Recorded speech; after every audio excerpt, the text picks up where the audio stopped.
Halo Sobat Petugas Sensus Ekonomi 2026.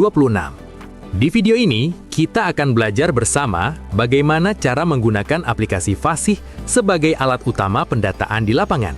Mulai dari mengenal fitur-fitur aplikasi, mengisi kuesioner dengan benar, mengirim data hasil wawancara, sampai melakukan pemeriksaan data oleh pengawas.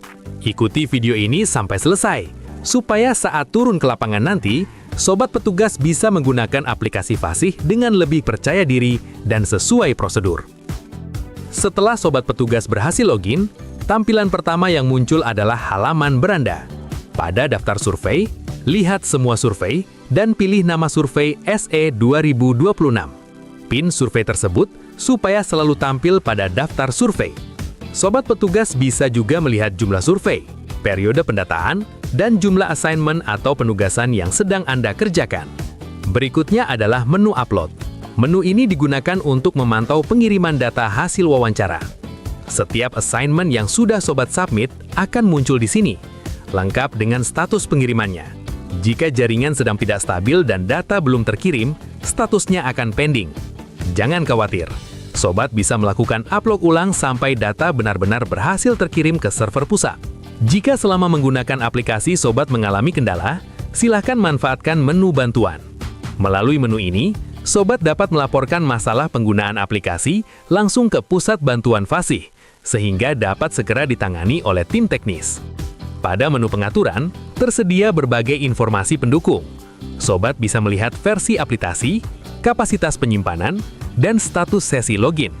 Di menu ini juga tersedia fitur backup dan restore data, akses ke FAQ aplikasi, serta tombol logout untuk keluar dari aplikasi dengan aman. Saat melakukan wawancara, data akan diinput ke dalam e-kuesioner dalam aplikasi Fasih. Di dalamnya tersedia fitur lokasi, bantuan, lembar kerja catatan lapangan, serta kalkulator untuk membantu perhitungan selama wawancara. Muat ulang digunakan untuk load ulang data, hanya digunakan apabila disarankan oleh tim Fasih jika ada kendala. Sekarang kita masuk pengisian kuesioner SE 2026. Pengisian kuesioner dimulai dari blok 1. Informasi wilayah dari provinsi sampai nama SLS sudah terisi otomatis dari prelis. Isikan kondisi perubahan SLS. Rincian ini hanya akan muncul sekali dalam satu SLS. Sebagai catatan, SLS adalah unit wilayah terkecil di bawah desa atau kelurahan yang digunakan untuk keperluan sensus dan statistik, seperti RT, RW, dusun, lingkungan, atau jorong. Untuk pendataan keluarga, periksa kembali nama kepala keluarga, lalu lengkapi NIK dan alamat. Perlu diperhatikan, alamat yang berasal dari prelis tidak bisa diubah langsung. Jika ada perbaikan alamat, lakukan melalui rincian alamat yang disediakan. Isikan kode penggunaan bangunan dan lakukan geotek lokasi. Pastikan posisi lokasi sudah sesuai sebelum menyimpan data. Lanjutkan mengisi jawaban untuk semua pertanyaan terkait keterangan keluarga. Untuk pendataan usaha atau bangunan, periksa nama dan alamat bangunan, lalu tentukan status keberadaannya. Apakah ditemukan, tidak ditemukan, atau tutup. Lengkapi kode penggunaan bangunan, kemudian isikan keberadaan usaha pada bangunan tersebut. Jika ada usaha, lanjutkan pengisian usaha pada blok SE 2026L.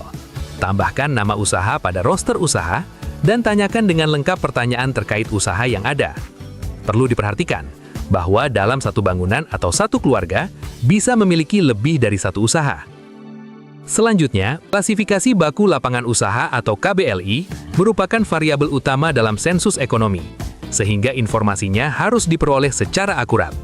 Aplikasi Fasih dilengkapi dengan fitur Artificial Intelligence atau AI untuk membantu Sobat Petugas memperoleh kode KBLI. Ketika menggunakan fitur ini, Sobat dapat memilih salah satu kode KBLI yang direkomendasikan oleh sistem. Jika kode KBLI yang disarankan dirasa tidak tepat, Sobat Petugas dapat memilih kode secara manual dari daftar master KBLI. Jika ditemukan keluarga atau bangunan baru yang tidak ada di prelis, gunakan fitur tambah assignment untuk menambahkan data baru sesuai kondisi lapangan. Isikan informasi yang terkait dengan data keluarga seperti nomor KK, NIK, nama KK, anggota keluarga lain, dan seterusnya. Untuk menambahkan assignment baru berupa bangunan atau usaha, terlebih dahulu carilah nama bangunan atau usaha pada lookup nama usaha UMKM desa. Jika nama usaha atau bangunan ditemukan pada daftar, maka pilih nama usaha tersebut dan isilah jawaban pertanyaan yang dimunculkan. Jika usahanya adalah usaha besar, maka cukup lakukan geotek lokasi. Selanjutnya, usaha tersebut akan didata oleh petugas khusus. Namun, jika nama usaha tidak ditemukan pada daftar UMKM, pilih opsi jawaban tidak ditemukan.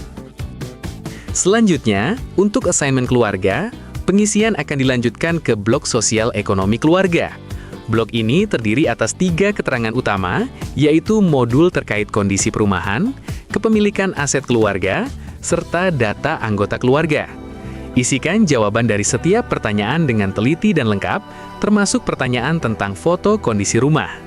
Khusus data individu keluarga, sobat petugas harus menanyakan informasi kepada setiap anggota keluarga yang terdaftar pada kartu keluarga. Setelah seluruh pertanyaan terisi dengan lengkap, data dapat segera dikirim. Sebelum mengirim data, pastikan tidak ada isian yang masih kosong, error, atau muncul peringatan. Jika sudah yakin, kirim data melalui tombol kirim hingga status pengiriman dinyatakan berhasil. Data yang sudah dikirim petugas selanjutnya akan diperiksa oleh pengawas atau PML. PML dapat membuka assignment yang berstatus submit, lalu memberikan penilaiannya.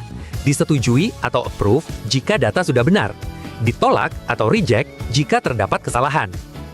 Status hasil pemeriksaan PML ini akan langsung terlihat di aplikasi petugas. Jika status assignment adalah rejected, maka petugas harus melakukan perbaikan data dan kirim ulang. Sobat petugas, aplikasi Fasih membantu Anda dalam mengisi kuesioner secara digital dan mengirimkan data hasil wawancara ke pusat data. Gunakan aplikasi ini dengan teliti. Isi data sesuai kondisi lapangan, dan selalu periksa kembali sebelum mengirimkan data. Dengan kerjasama dan ketelitian kita semua, pelaksanaan Sensus Ekonomi 2026 dapat berjalan dengan lancar dan berkualitas. Terima kasih, dan selamat bertugas.